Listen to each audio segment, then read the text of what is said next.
What ho chaps, how the devil? Don't forget to like and share the video if you like it. If you don't like it, send me a message, call me an arsehole. Anyway, today, before I get into the crux of what I want to talk about, let's go for a gay stroll down memory lane and check out something I said 6 months ago. Bolton Town Hall goes purple in solidarity with Black Lives Matter by Saika Kwadari.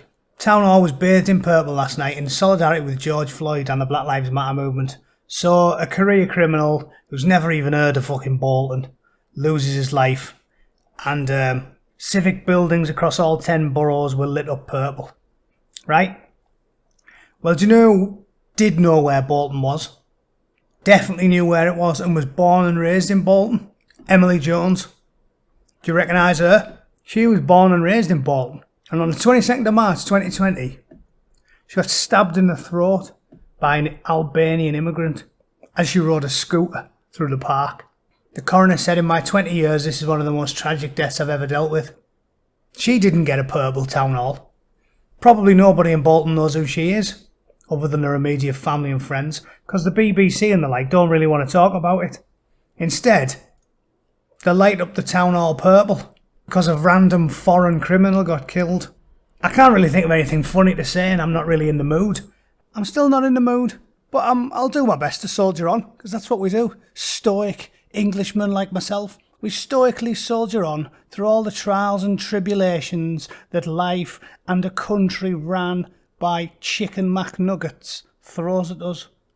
Yeah, a civil service and a home office entirely manned by partisan fucking ideologues, communists and fuckwits that should still be wearing Velcro shoes and writing all of the memos in crayon.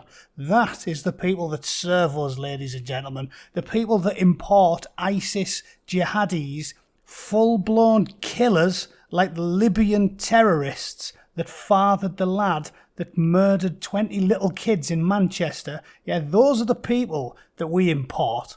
And here's another one. Old Holborn has just informed me. 2014, illegal immigrant. 2018, asylum refused. Yeah, not accepted. Not definitely can stay, definitely have a council house. Refused. Refused. If you don't know what that word means, the synonym is fuck off.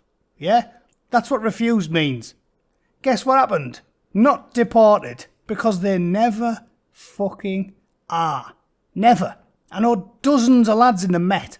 Every single day they arrest hardened criminals. And if they're in England illegally, they don't do anything about it. It's send them out onto the street an hour later, give them a court date, bail them and let them crack on, stabbing, burgling, raping, whatever the fuck they please. 2019, partially beheads. I don't think she chopped her head off. 7-year-old girl. There's the source, Bolton News, because they're not going to talk about it on the BBC. They don't want you to know. They don't want you to know. 7-year-old had her throat slit with a craft knife by an illegal immigrant. Prosecution said she's hiding behind diagnosis and had planned to kill. Of course she planned to kill. She's saying she's got paranoid schizophrenia. But bullshit, Mr. Handman. So that enraged me today. I talked about it back in the day. I'm talking about it again now. Let me tell you something, right? Before I start going on about the Burnley stabbing from today. I've made the point about Salman Abedi, how his parents were known to the government, known terrorists, known jihadis, known extremists. So extreme that Colonel fucking Gaddafi went, whoa, we're dealing with some mad cunts here, and we saw fit to give them asylum. It is madness. It is madness. I'm not against asylum. No one with any common sense wants to. We're not saying don't let any immigrants in. We're saying vet them. Vet them. And if you know for a fact 100% they are dangerous to the public, you have a fucking duty. You have a moral responsibility to the inhabitants of our once fair islands. You have a moral responsibility to their women, their children, and the inhabitants in general to not let people in, to always err on the side of caution. And when I look at pictures of that little girl there, when I see photos of her, it threatens to unman me. It threatens to unman me. I'm a stoic chap and I deal with everything as best I can. Unfortunately, crying's not in me. I was raised by men. Yeah, my mum died when I was a little kid. It's made me into something of an emotionally stunted barbarian.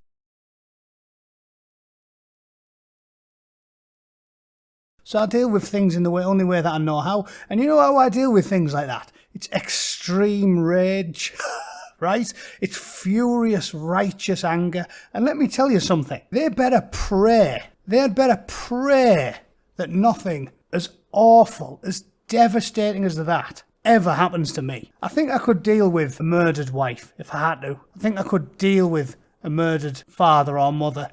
I could suck it up, go to the funeral, write an angry letter, and get on with the grieving process. But I swear to God, if she was my daughter, it would unman me. And I'm not saying it would unman me with grief. It would unman me with furious rage. Because part of my uncomplicated grieving process would involve acts of grotesque violence carried out against anyone who I thought had anything to do with signing off on Safi as well, little girl from Manchester, I always remember. And I don't believe I'm in violation of any standards here, because I'm not advocating anything. I'm just telling you, angry letters and funeral proceedings wouldn't do it for me. Not when the state is at fault. You can only put half of the blame on the killers, can't you? You can only put half of the blame on them, because it's not like they're hiding it. Both of that Salman Abedi's parents were known terrorists, known jihadis, known killers. And we moved them to Manchester and then act surprised when their bastard offspring butchers children. It wouldn't do it for me, grieving. It wouldn't. The hollow thoughts and prayers tweets from fuckers like Priti Patel wouldn't do it for me. I swear down, I'm convinced I would burst a blood vessel and then fucking fill a JCB with fertiliser and fucking have at it. Because I don't know what I would do. I can't put into words how angry it makes me. And segueing into today's incident, the same can be said, right? We've all seen the images of who did it. I don't want to put the photos up. I don't want to mention the ideology. You know my rules. I don't want to say the M word or the I word. But let me tell you, he was wearing, shall we say, traditional dress from a foreign nation. Let's just say traditional dress, traditional facial hair, traditional daft fucking hat that looks like a fabric pie dish, right? He was wearing traditional dress. I'll just leave it at that. And let me tell you, if it turns out that this twat who marched into a Marks and Spencer and purposely attacked women, not men, women, if it turns out that this fucking twat has got a record as long as your arm and is not, funny old thing, a pasty ginger Scotsman hailing from 10 generations of the Isle of Skye, right? If that turns out to be the case, we have to kick up a fuss about it. Heads have to roll. The state is responsible for these attacks. We've got our own scum to worry about. I'm not saying there's not plenty of scum that hails from our shores, but we've got our own hands full dealing with them. We've got our hands full dealing with the fucking laundry list of chav, sex pests and sexual deviants that ram our streets anyway. We've got plenty of work to do without importing fucking criminals from all four corners of the globe. It's absolute madness. Anyway, I suppose I'd better cover the story now because I've talked about it without any segues or rants. 2 people have been stabbed inside a Burnley M&S store, police have confirmed. Officers from Lancashire Police rushed to the scene in the town centre on December the 2nd. Northwest Ambulance Service were also there. Victims' injuries were serious but not life-threatening. One man was arrested and is currently in police custody. Coroner's in the area and scene footage shows a huge crowd around the area. Yeah, and I've seen the footage, hence me knowing what the man was wearing. Let's quickly have a look at what the BBC has to say about it. M&S stabbing, 2 women attacked. Must be misogyny, yeah. Straight white male, cishet, patriarchy, yeah, it's them. It's definitely them. Staff member in a shop have been injured, 2 women hurt. Cops praised the brave actions of passers-by who detained a 57-year-old man who was arrested on suspicion of murder. Straight away, first thing they want to tell us is it's definitely not being treated as a terrorism incident, but due to some comments made at the scene, counter-terrorism detectives will be leading on the investigation. What comments were they, perchance? Let me guess. Does it possibly rhyme with something along the lines of Alan's snack bar? Does it? Does it rhyme with that? Possibly. They won't tell you, but I reckon it does have something to do with a snack bar, but it isn't confectionery based. That's what I reckon. Let's wait and see, shall we? See if I'm proven wrong. Detectives were keeping an open mind as to what. Yeah, of course they were. They'd have a mega open mind if I did it. Yeah, mega open-minded then.